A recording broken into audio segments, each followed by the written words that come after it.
In this lesson, we'll use an expandable list adapter.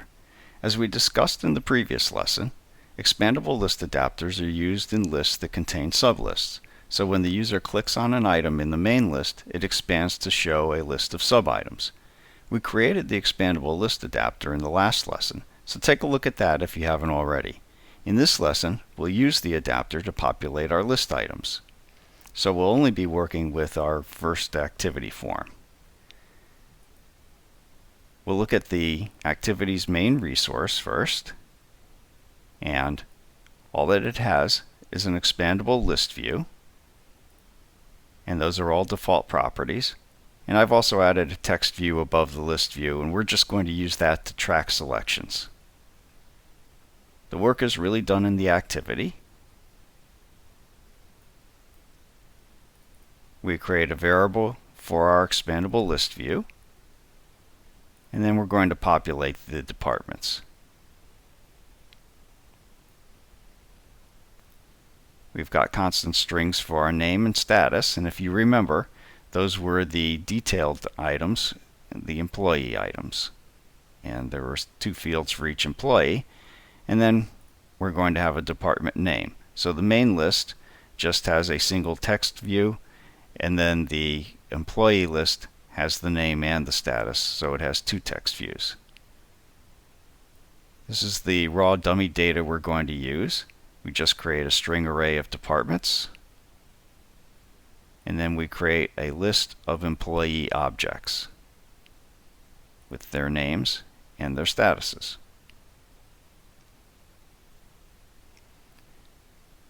So now we'll create the objects that we need to pass into the expandable list adapter. The first is a Java list of dictionary items for the group data, and the second is a list of dictionary items of the child data. So, for every one of the departments that we created in the string array, we're going to create ourselves a Java dictionary, and we're going to populate that, and we're going to put that into the group data list, and then we're going to populate the dictionary with our department name constant for the key and the actual department name string. Then, within the department, we're going to loop through the employee list, and we'll create a list of dictionaries for the employees, and for each one of the employees we'll create a new dictionary, and we'll add that into our list. Then we'll add the items into the dictionary for name and status, and finally we'll put that list into the child data list. So those are some pretty complex list objects with multiple levels to them. If you remember, our expandable list adapter has a somewhat complex constructor as well. So we're going to create our employee list adapter. We're going to pass in this activity for the context, and we're going to pass in the group data.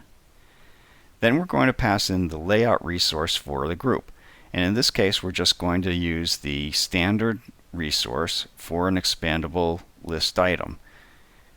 And if you remember from the simple list item that we had some choices, and there was a list item 1 which just had a single text view, and a list item 2 and a checked list and some other variations.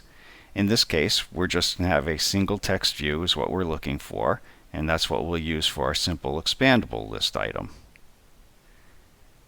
Then we'll pass in the string of keys, which is just a single department name, and where to put that key within the simple expandable list item 1 resource. And we're just going to be populating the text 1 text view. Then we'll do the same with the child data. We don't have a standard resource for the child data like we do for the group, so we just put in a 0 for it. We null out the from string, and we just pass in an empty to string. If you remember from the adapter, this stuff was built up within an override. And finally, we pass in the list view. Then we set the list view's adapter to the adapter that we just created. The onClick, thankfully, is much simpler. So in this case, we're just looking at the child click because we just want to see when a child is selected as opposed to when its parent is expanded. And we had that text view we're just going to use to track the positions. And we're just going to write the text saying that the position is the group position and the child position, both of which come along on the child click event arguments. So now we'll see that in action again.